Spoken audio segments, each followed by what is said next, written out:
Hi, this is Kevin Gruetert, the director of Saw 6, and you're listening to The Graveyard Show.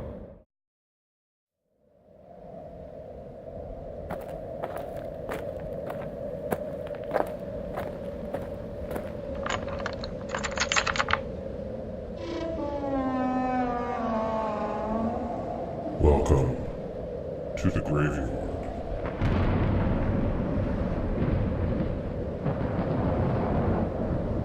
And you are listening to the Graveyard Show podcast, the Tombstone edition. I am your caretaker, and the graveyard is open. Welcome, everyone. Come inside as I place my fifth tombstone into my newly renovated graveyard. Things are looking quite nicely here, I have to say. A lot better than I anticipated. As you heard at the top of the show, this tombstone will be with Kevin Gruetert, who was the director of Saw 6. So we will talk about that film in just a moment. If you're new to the program, welcome. I am the caretaker, and these are interviews that I am revisiting from my show, the Graveyard Show podcast from 2009 and 10. If you're a fan of horror, take a listen to the first 4 tombstones that I've placed in my graveyard.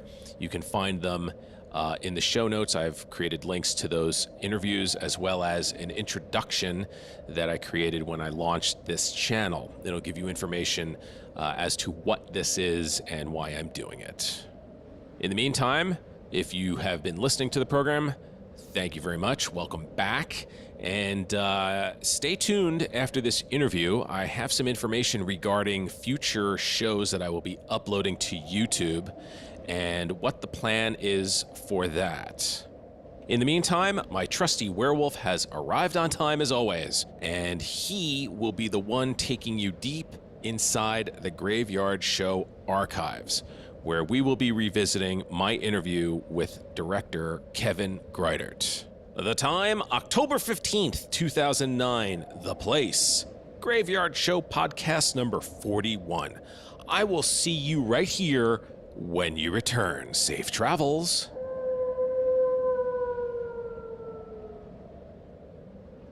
If it's Halloween, it must be time for Saw. And my next guest has been associated with the series from its inception. Kevin Gruetert has edited Saw 1 through 5, but now he can call himself a director in the series, as he has helmed the 6th film in the hugely successful series. Saw 6 will be opening in theaters on Friday, October 23rd. And Kevin now joins me in the graveyard. Kevin, welcome to the show. Hi, thanks a lot. How you doing? Doing well, thanks. Well, I was going to ask you how you're doing. I mean, the film's almost ready to come out. How are you feeling at this point? Really good, really good. You know, it's been a long year. It's been a long 6 years working on these movies. It's pretty hard to consistently put out a feature film every year on the same day, and I've done some projects in between as well. And at this point, I'm starting to feel it.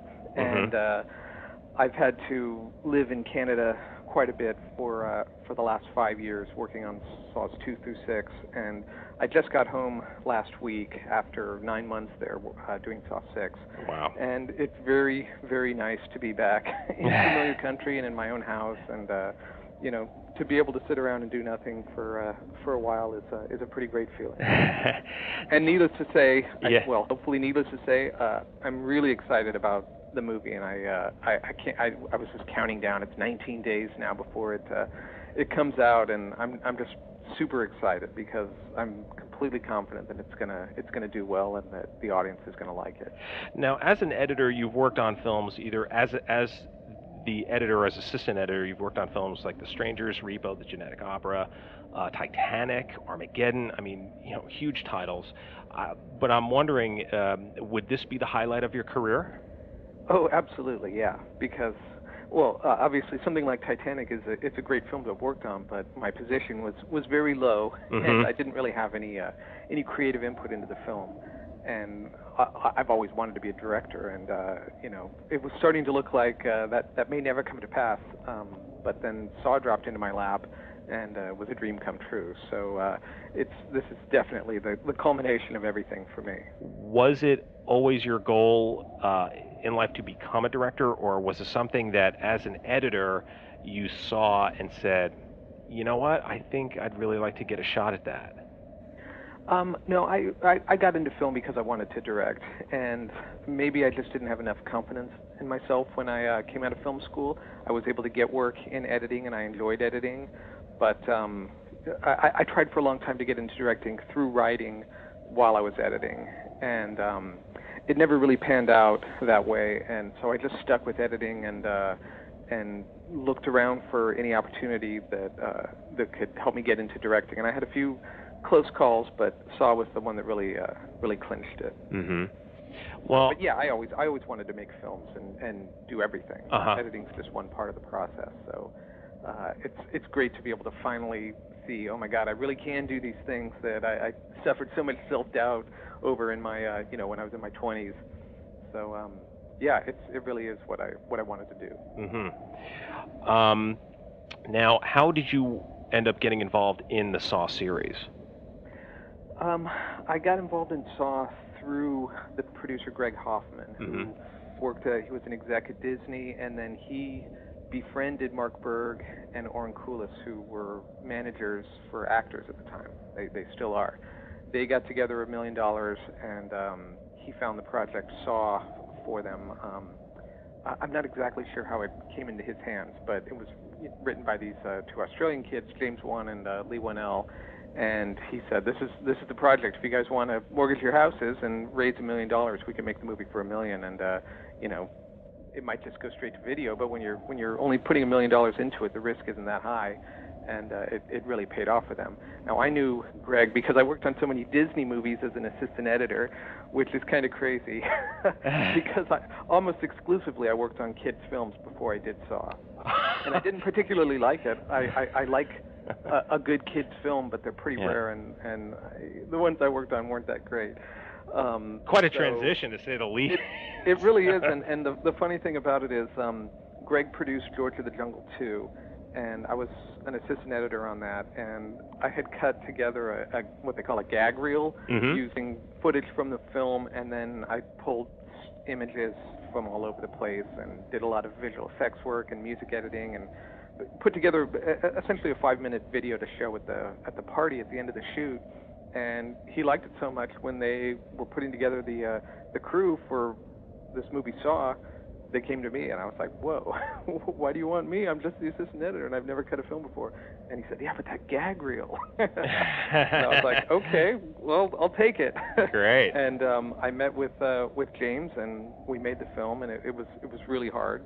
The pay was low. Yeah. The hours were the most brutal that I can imagine anybody surviving. But the film went to Sundance, and it got a release, and I started consistently getting offers to edit films. And the tragedy of it all is that Greg Hoffman died about a month after Saw 2 came out. So he saw part of the distance that Saw went, but it went even beyond that. So it really is a shame, because he was kind of one of the godfathers of the whole thing. Yeah. So and he certainly made my career, and a couple other people as well that were involved in the series. Now, for those that might not be very familiar with how the editing department works, you started, or before you became the editor of Saw, you were working as an assistant editor, correct?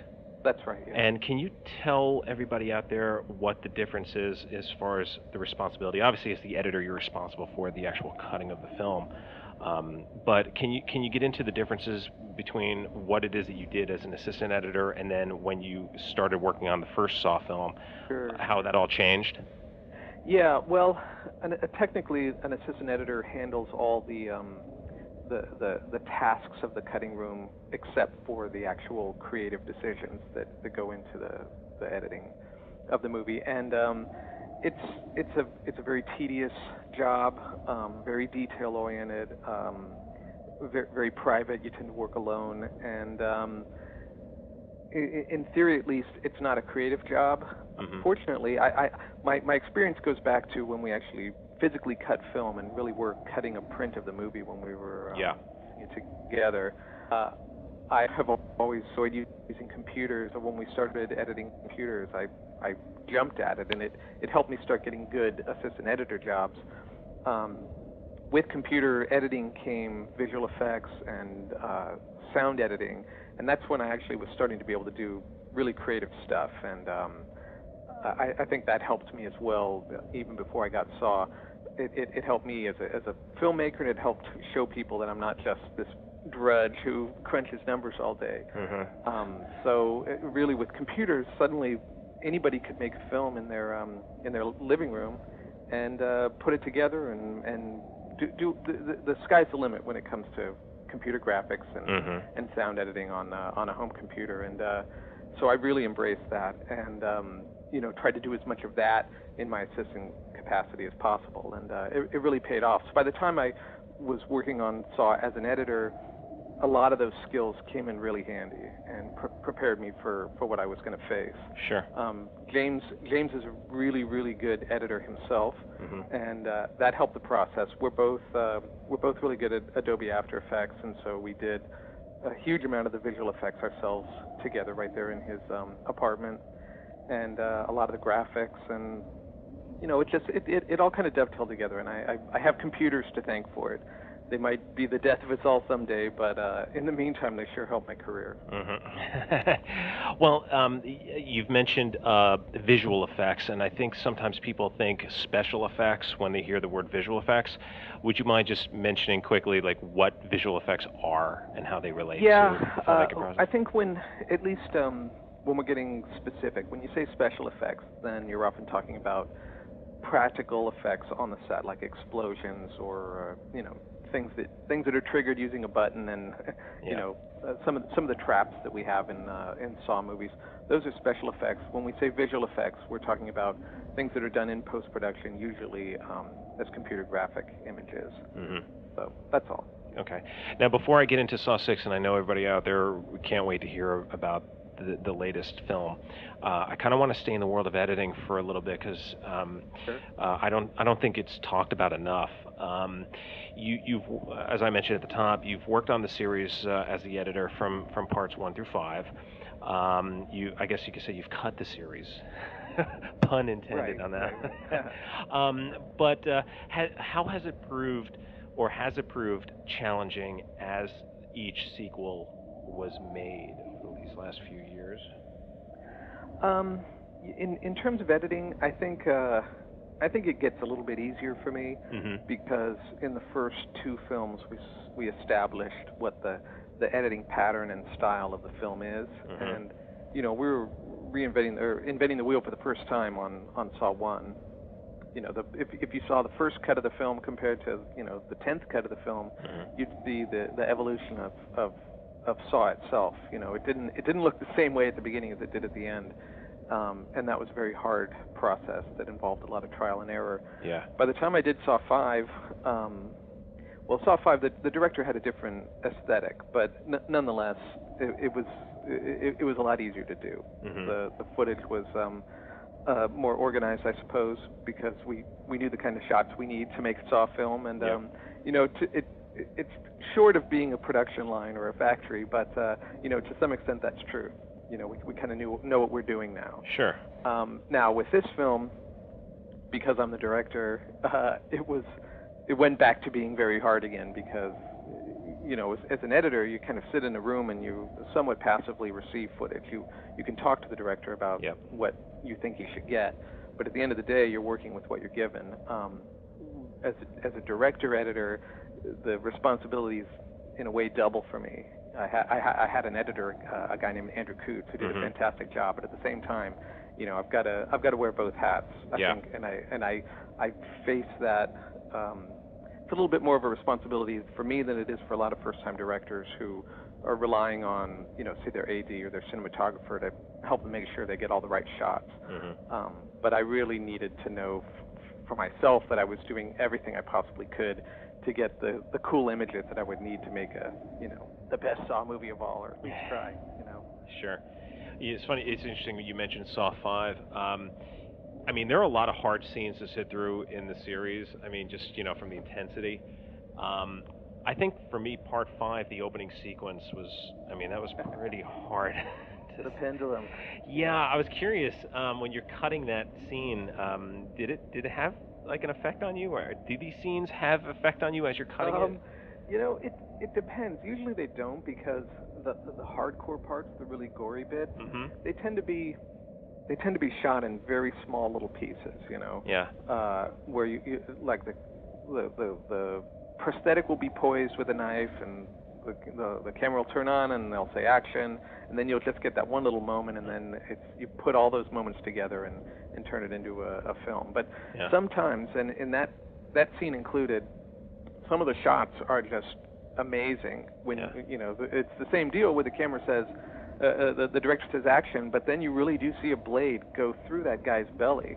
I thought that prosthetic was one of the best I've ever seen, because I don't think most people realize that that was a very lethal blade. I mean, that would kill you if you were standing in the wrong place and it swung and hit you. Yeah. Let alone if you were underneath it. But the thing weighed, you know, a couple 100 pounds. Wow. And the actor had his torso going down into the table and then a fake belly and legs sticking down in front of him, but it looked perfect. You know, it looked really good, I thought. Yeah. And so when the blade actually went into the guy's stomach, I wasn't there on the set when they shot that first day. I couldn't believe it. I was like, how did they do this? Yeah. Yeah, that was one of the things that caught me. I mean, because we're used to seeing, you know, the pendulum and stuff like that. And certainly, I mean, obviously nowadays with computers, as we talked about already, you can do a lot of things with film, but it doesn't suppress that shock value though when you actually see it happening in that frame. I mean, this is like, wow. Sure. But one of the things that stuck out to me in the series was in Saw 4, the beautiful wipes that you did between scenes during the action, where I think at one point a glass or mirror was broken, and out of that came the other action was going on. How was that something that you had come up with for that? Was no, that something that's all Darren Bousman, the director. Okay. Because it has to be shot that way. You know, if you were David Fincher or somebody with a lot of money and equipment at your disposal, you could do it in pieces with a motion controlled camera and dolly and that sort of thing. But that kind of thing was very important to Darren, and he would have the sets built so that, you know, the police station is right next to Brenda's apartment, so he can literally whip the camera away from Brenda and be on Fisk in the police hallway, you know, that sort of stuff. And it's not easy. It's definitely not easy to do. And once you've shot it that way, you're married to it. And I didn't do anything as elaborate as some of the more elaborate ones in Saw 3 and 4, but I did a few things like that. And I had a nice one planned as well that had to be thrown out because we ran out of time on the set. But I love that kind of stuff. And I particularly like just a simple whip pan. We started doing that all the way back in Saw 1, where it whips out of one scene and goes into the other. It's kind of Batman the TV show, but it's fun. It's very dynamic, and it fits with the you know, handheld kinetic style of the series. So there's tons of that in Saw 6. Now, I had read somewhere that you had an opportunity to direct Saw 3, but that didn't happen. Can you tell us that story? Well, not exactly. After, when Saw 2 came out, Darren Bousman had intended to go on and do something else. So, you know, he'd done one movie and it was a success, so he was going to go on. I talked to him and Greg Hoffman about the possibility of directing Saw 3, and Greg said, make a short. So I did. I made a horror short film, you know, right then and there. But he died, like, right after I made it, literally. I made it on Thanksgiving weekend, and he was dead a few days later. So Darren decided to come back and direct Saw 3, which was, you know, good of him to do. It turned out to be an amazing movie. But if I had a chance to direct 3, I just won't ever know because he passed away. So, and then after Saw 3, I kind of had thought that the series was complete at that point, so I went on to do The Strangers as an editor. And you know, sure enough, they decided to make Saw 4. Darren came back for that, and I got pulled back into the series. So you can't get away. Well, I mean, you're very valuable for this series. I mean, to be up until this movie, I mean, having been the editor for 5 of them, I mean, I can't imagine that you wouldn't be one of the first people to be called anyway. You know, I mean, That's got to feel pretty good to know that, as that script is getting ready to be made into a film, that they're getting you on the phone. Sure, it's nice to be appreciated, and editors are they're overlooked so much when it comes to what goes into a film. But so many times they make or break the movie. So these guys figured it out, and I'm very appreciative of them. And well, that's how they got me to direct Saw 6. Yeah. That's how they kept me into the series as an editor as well, was by promising me 6. Well, that's awesome. I was actually just gonna ask you, when did you get the call that you were going to be the director for Saw 6? It was right after Saw 4 was complete. Oh, okay. So you had quite a bit of advance warning. Yeah, well, and that was kind of hard too, because I knew I was going to have to go back to Toronto and edit an entire film, Saw 5, before getting that chance. Yeah. And there was some risk too, because if Saw 5 had been a failure, then Saw 6 wouldn't have happened, and I would have been back to square one and a year behind. Mm-hmm. So it was pretty scary. But yeah, that's when they told me David Hackle, the production designer from 2, 3, and 4, was going to direct 5, and then I would do 6. So pretty cool. Yeah. So what was it like when you got that script handed to you? Well, it didn't really work that way. I was very involved in the process. Okay. So, and it was hard. I'll tell you, it was really, really hard, because there were a lot of producers involved. Saw is a very important property for Lionsgate. A lot of different people with different needs that had to be satisfied. The writers are, I can't say enough good things about Marcus Dunson and Patrick Melton, the two guys that wrote Saw 4, 5, and 6. Because like I said, it's really hard, and we went into meeting after meeting and wrote so many different outlines for what we thought the movie should be, and it went back and forth for a really long time, and it wasn't until probably late October. Mm-hmm. It was after Saw 5 came out that we even got a glimpse of what the movie might finally be, because everything was rejected by the producer. And so it wasn't until late November that we even were able to start writing, and we went into pre-production in January. So it happened once it started moving. It had to happen very fast. But I was very involved in the whole thing, and it was a great collaboration. What was your shooting schedule?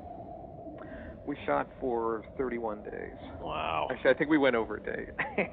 Still I had a couple of scenes that I knew going in, we only have 2 days to shoot these? How's that going to work out? And of course it didn't, so we went over about a day. And it was 5-day weeks, I'm assuming?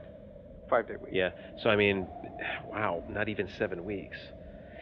No, it was 6 weeks, and wow. That's... no opportunity to do any reshoots. Yeah. Wow. Most movies do reshoots, yeah. and certainly I would have liked to have done it, but there's just no way on a Saw schedule that you can do that. I was going to say, because, then you have post, and then, wow. Well, that's tight. So, let's talk about Saw 6. What can you tell us about the story without giving a whole lot away? Boy, it's tough to talk about it in any kind of detail at all, because like I said, even if I wasn't told not to do spoilers, I just don't want people to go in with preconceptions. Sure. At this point there are a lot of trailers, and a great many stills that were taken on the set have been released to the public, and I know that they have to do that in order to market the movie, but it's still hard to, in an ideal world, like I remember The Shining. I always intended to go see The Shining when it came out anyways, but they had that teaser that was just the slow motion blood spilling out from behind the elevator doors, and I'm I'm there, man. Yeah. I don't need to see anything else. I am going to that movie. Yeah. That's still one of the scariest trailers I've ever seen. I mean, it's so simple. And exactly. And I think if it were my call, I would have done something that was as non-spoilerish as that, but it wasn't. So, in any event, we have a large cast. We have some really excellent actors, for sure. Some of the best actors in the series, old and new, are in this movie, doing great stuff. Yep. And I suppose in an abstract way I can say that the theme of the movie, again without giving anything away, Sure. I think in life, particularly in a country like America, each of us is part of a kind of lattice of causality. You know, everything we do every day has some kind of global effect, in a sense. The people that we vote for as politicians, the energy that we use, the products we consume, you know, it has repercussions all around the world, but we rarely see it directly. And the story focuses on a guy for whom we see it a little bit more directly than the average person, and kind of brings it into the foreground. And it's somebody that falls into Jigsaw's world, and you know, there's a price to be paid. As there always is in the Saw series. And I'm going to say, right, you know, yeah. I mean, the one thing that I really enjoy about the Saw series is, and I know that the general reviews have gotten worse as the series has gone on, I find that it could have really been easy to make this series nothing more than just people getting hacked up and torn to shreds for no apparent reason. Right. What I enjoy about these films is that there's some sort of theme and that there's some sort of morality tale going on within the confines of each of the stories. And yeah, you know, and the fact that they have, that the writers have been able to continue this amazing storyline with the flashbacks, with characters coming in and out, I mean, it's pretty incredible. And I don't know if the series is getting the respect that I feel that it should, because it's still contemporary and it's, you know, every year another one's coming out. But I mean, it's really an amazing series. Well, I thanks a lot. I think it's good too, and I think that if I weren't involved in it, I would like it.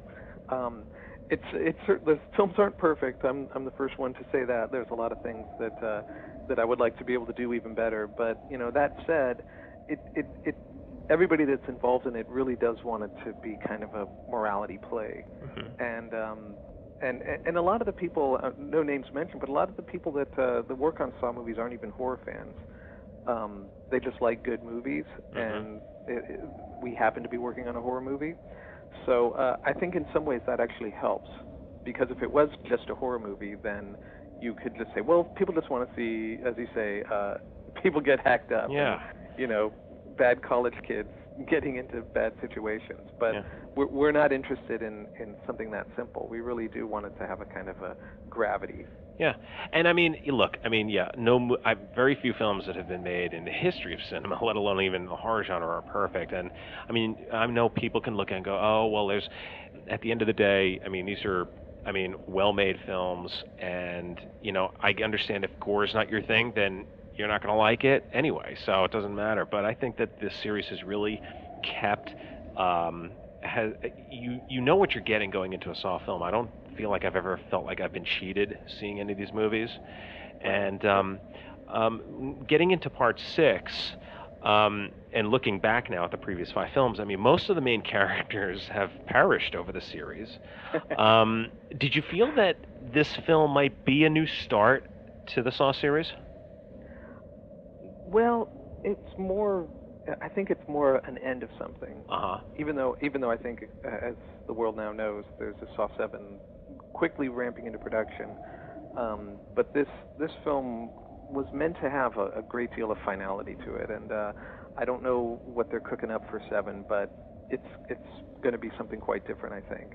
So the Saw 6 is a culmination of a lot of what we've seen in Saw 4 and 5, but then it even goes back to the first Saw in terms of threads wrapped up.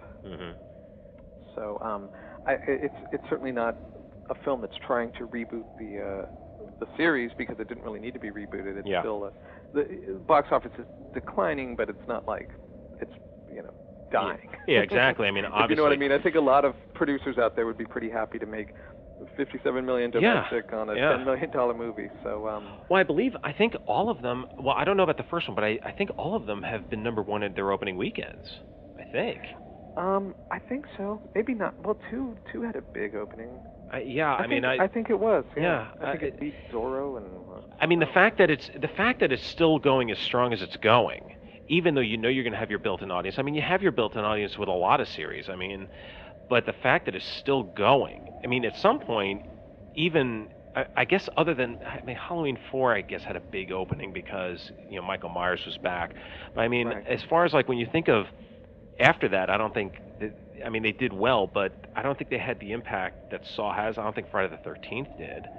No, I don't know. I'm went. still scratching my head. I think we're all just very grateful because nobody knows the answer of why they're so successful. Yeah. But so far they have been. Yeah. And we certainly haven't slacked off on this film. Now, do you feel that, and again, because it is the fifth sequel in the series, were you concerned about trying to make this particular film feel fresh, feel different, giving it something? Well, of course I wanted it to have as much character as possible, as much it was as unique as possible, but I never wanted it to stylistically seem like something completely different. And part of that is because, at least in terms of the editing of the films, the style is something that I brought to the series, so it would be kind of crazy to do something really different, you know what I mean? Yeah.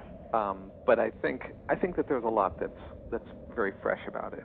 So, but I would have gotten fired if I tried to come in here and turn it into a Tarkovsky movie or something. Yeah, exactly. So yeah.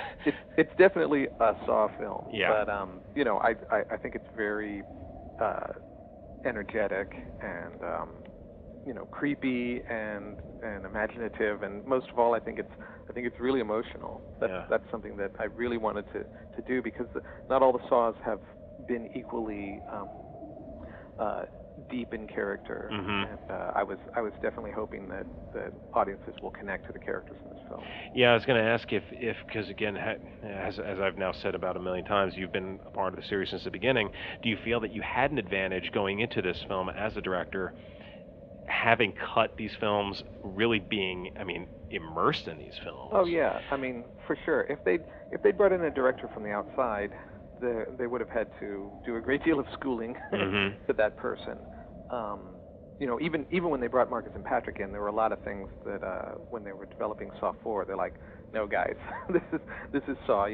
That we don't do things like that. We do things like they did a fantastic job. But what I'm saying is that there are a lot of unwritten rules and things that it just takes a while to sort of get a feel for.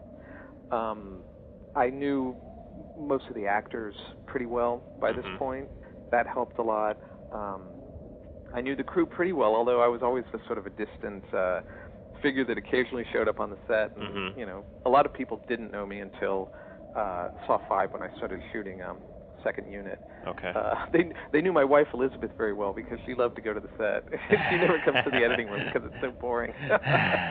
But she was kind of my ambassador on the set during the previous Saw movies. Nice. Well, would you call yourself a technical director, or would you call yourself an actor's director, or both? Well, that's a good question. I don't know. I like to think I was able to do both pretty well.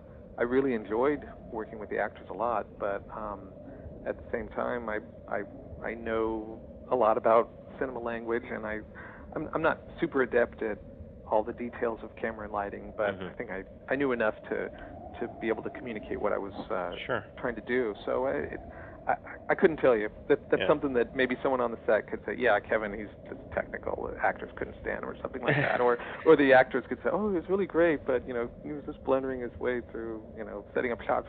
It seemed good on both levels. So, I don't know. Now, this is your first feature film that you've directed. You've directed other shorts in the past. Short films, yeah.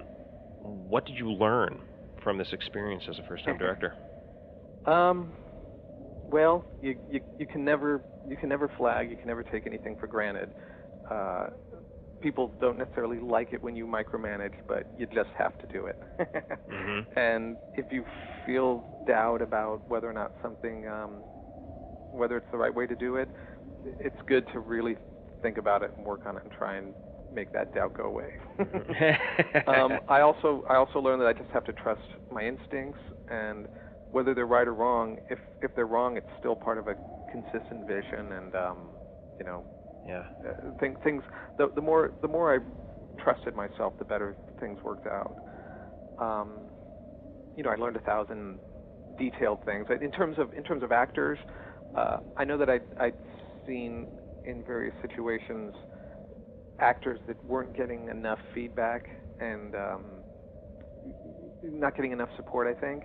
And so I didn't want to be that director, but then what I quickly learned is that you can go way overboard too. And if an actor is like in a state of mind and they're doing a shot and they did a great job, you just want to say, okay, next take, go, let's just go. And you don't necessarily, sometimes you can say too much. And finding that balance is important. Did you, were there any pitfalls that unexpectedly occurred that now looking back going, okay, well, I'll always keep this in the memory banks for the next film I direct? Nothing really bad happened, if that's what Well, that's you mean. good. No, I mean, just in terms of...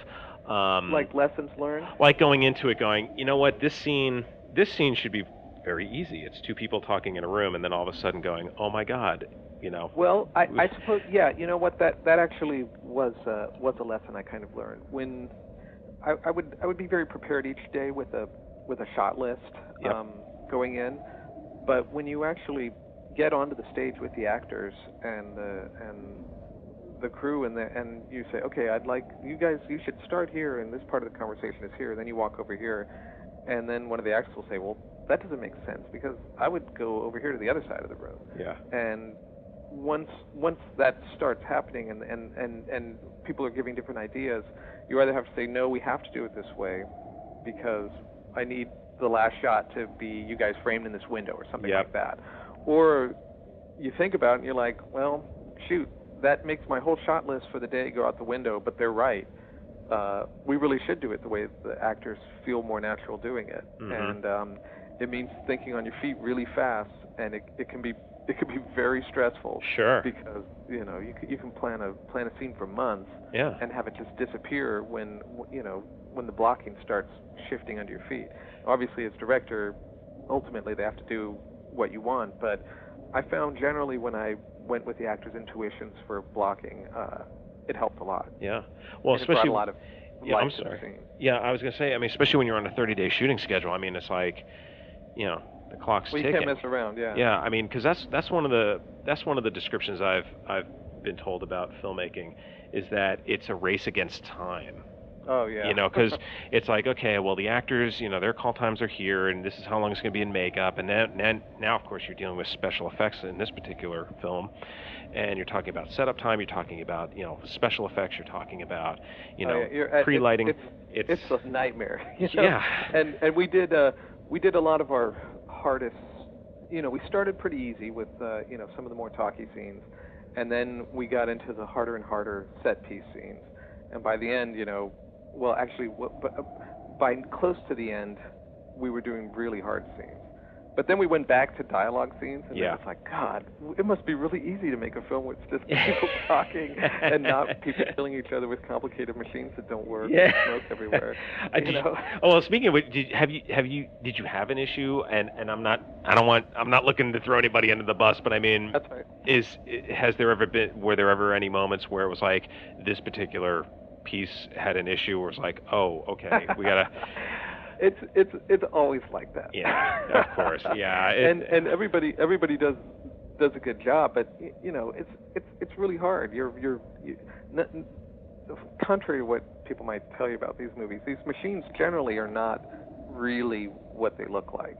Sure. Yeah. It's all smoke and mirrors. Smoke and mirrors. Yeah. And it's very hard to really create that illusion that they're big gas engines grinding away big gears of metal and all. Most of it's plastic or wood, and the machines break, and fog machines break down, and hardest of all is the prosthetics. We have this fantastic prosthetics guy, but what'll often happen is we won't be able to come to a conclusion on cast members, for example. Yep. Like, I'll say I really want this person, the producers say we want this person, and it won't be agreed on until 3 days before we shoot the scene. Well, in the meantime, the prosthetics guy's like, we have to make an entire cast of this person's torso. Yep. And we don't know who it's going to be yet. So they wind up working all night, every night, to put this stuff together. And in many instances, with both prosthetics and special effects, I'd say, okay, I want it to be like this, and they're like, well, we'll try, and I'll be like, it's not done yet? Yeah. And they're like, no, we haven't actually started. And so I'd show up on the set, and it's either there when I show up, or it comes in like 3 seconds before we roll the camera. The thing will walk onto the set, and be it a machine or otherwise. It's like, what you see is what you get. Yeah. And that's hard. It's all part of the glamour of Hollywood, as people know. It's it can feel very unglamorous sometimes, I'll tell you. Now, there's lots of stories to tell in that regard, but only after the films come out. Of course. And we would love to have you back to talk about those one day. Now, was it difficult for you to? I mean, being the director of this film, it's great. It's an achievement that you've worked for. At the same time, was it a little difficult to hand over the editing duties to someone else? Yeah, it was. I really liked the guy that I hired, though. He was my assistant editor on Saw 5, and when I hired him, I was like, this guy might be able to just do it as an editor, because he was an amazing assistant editor, really committed and very creative. And so I decided to hire him as my editor. And it was a very good choice, I think. Even though he's, like me, he hadn't cut a feature film before, but I could just tell that he was of like mind to at least what I used to be when I wasn't so lazy. Sure. And because I'll tell you, it's a hard job editing. You really have to focus so hard for just hours and hours and hours every day, and it's rough. And so for sure, it was tough not being able to be cutting the film myself during the shoot, because usually I have a cut of the movie. By the time the director's done shooting it, I can show him the movie. Now there's a lot of work remaining, but he can see what he's got and what he doesn't have and all that. And in this instance, I didn't have time to do that. And Andrew kept up pretty well, but he wouldn't necessarily be cutting it the exact way that I would have been cutting it. And so it's tough. I think on a longer shoot, maybe I'd be able to spend more time in the cutting room, but for this one, I wasn't. More time in the cutting room during the shoot. But no, he did a great job, and he's going to be cutting Saw 7, and I would happily hire him again for future jobs. That's a great I think you'd be a great reference for him, to say the least. Well, he actually, when I hired him as an assistant editor, the recommendation came from David Hackle. So what goes around comes around. Yeah. Now he's working for Hackle. That's great. That's awesome. Now, Saw 6 comes out in theaters, October 24th. 23rd. I'm sorry, October 23rd. If people want to go read up on it, is there an official website? There is an official website. I think it's officialsaw.com. Okay. And then there's another one that's semi-official called House of Jigsaw. Okay.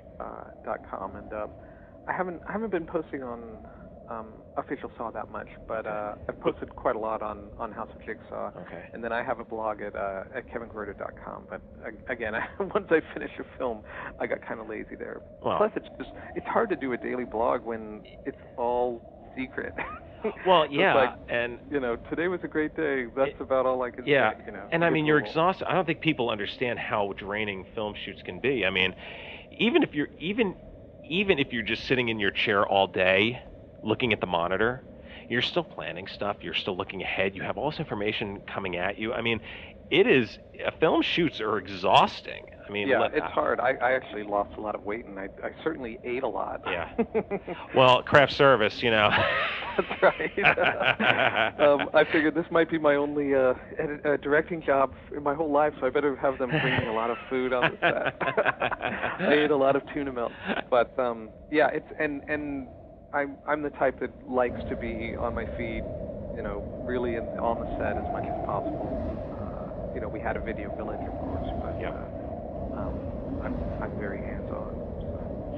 So. Well, we certainly can't wait for the film to open. Kevin, I really appreciate you coming in here to do this interview. It really means a lot to me in the show. Thanks for having me. And oh, definitely. So, of course, for everybody out there that the 1% of you out there that don't know, Saw 6 opens October 23rd on Friday. It's going to be a killer film. And Kevin Gruetert was my guest here. Kevin, thank you so much for being in the graveyard, and we'll definitely have you back again in the future. Thanks a lot. I hope you guys like the film. Welcome back. I hope you enjoyed my interview with director Kevin Gruetert. I'd like to thank Kevin for joining me all those years ago. Kevin would go on to directing Saw 7, which was Saw the Final Chapter, which of course it wasn't because it did Jigsaw not too long ago. And Saw Final Chapter was actually done in 3D, and I wish I were still doing my podcast at the time because I would have loved to have had Kevin back on the program. It would have been great to have talked to him about what it was like working in 3D, shooting it in 3D, and then comparing that to my interview, if you go back to Tombstone number 1, that was with director Patrick Lussier. He was on promoting his film My Bloody Valentine 3D, and we talked about shooting in 3D quite extensively in that interview. So it would have been nice to have compared Kevin's notes working in 3D with Patrick's notes working in 3D. Another interesting connection that those two gentlemen have is that they both found their way to the director's chair through editing. And I think it's really important for young filmmakers out there or people who are interested in getting involved in making either movies or TV, I don't even know what you call it anymore, streaming, to hear these stories, because I think it's just good to get a perspective as to how each person has a different path to getting there. Now, Patrick cut for Wes Craven for about 20 years. And as you heard with Kevin, he cut the Saw series as well as worked on other projects. So they found their way to directing through editing. Now, if you go back to Tombstone number 3, that was with director Adam Girash, who was talking about his film at the time, Autopsy. It was his directorial debut. But he found his way through directing as a screenwriter, and he was also an actor. So if you're an aspiring filmmaker, take a listen to those 3 interviews, or those other 2 interviews, I should say, and compare the 3 gentlemen. And you can kind of get an idea of the different pathways to becoming a director. Now, speaking about the show, as I mentioned at the top of the program, I had some news and information regarding what to expect in the upcoming weeks and months to come here on YouTube on my channel. So when I decided to upload these interviews that I did on my now defunct Graveyard Show podcast from 2009 and 10, I decided to put a plan together on the rollout. So phase 1, going Marvel Cinematic Universe on you here, phase 1 was going to be some filmmakers and actors that appeared in some movies that you would know, Friday the 13th series or Saw, just to get our feet wet here on the program. So I had Patrick Lussier, director of My Bloody Valentine, Hal Havens, actor in Night of the Demons, the original. Then I had Adam Girash, who directed the remake of Night of the Demons, but he was on speaking about Autopsy, Ari Lehman from the original Friday the 13th, and now Kevin Gruetert from Saw. So that wraps up phase 1. Phase 2, I wanted to shift focus now, and I wanted to discuss horror hosts. Horror hosts have been very good to the program, and it's a topic that has been discussed quite extensively here on the program, either discussing horror hosts as a topic or actually interviewing horror hosts themselves. So I thought, why not make phase 2 about horror hosts? And I thought the best way to do that was to upload my interview with director Sandy Clark, who came on the program and to discuss his film American Scary. It was a documentary he did about horror hosts. And ironically enough, a few weeks ago, I happened to be on Amazon Prime. I was just flipping around, just searching, and I came across American Scary, of all movies. And it is available on Prime streaming. So if you have Amazon Prime, I highly recommend you watch this film, especially before I upload my interview with Sandy, so you'll have a frame of reference. It's a great documentary, and he interviewed basically almost everybody that he could get that was a horror host or currently a horror host. So that is where phase 2 is going to be going. It's going to be about horror hosts because, to be quite honest, not only are they a big part of horror culture, they're a big part of American culture. And again, I'll get into that in the next upload to YouTube. In the meantime, thank you once again for joining me here inside the graveyard. I love having you here. Please, thoughts, comments, it's right down below. Leave a comment. Give me a like. I got my first like not that long ago, and I was very thrilled. So whoever that was that gave me a like, you made my day. So thank you very much. I look at that with great pride. But yeah, if you have any questions, you can leave them in the comments below as well. Of course, if you'd like to subscribe, you can subscribe. And I look forward to having you back here in the graveyard again very, very soon. And as you exit the graveyard, I would like to remind you to please lock the gate behind you. We wouldn't want anyone to get out. Until next time.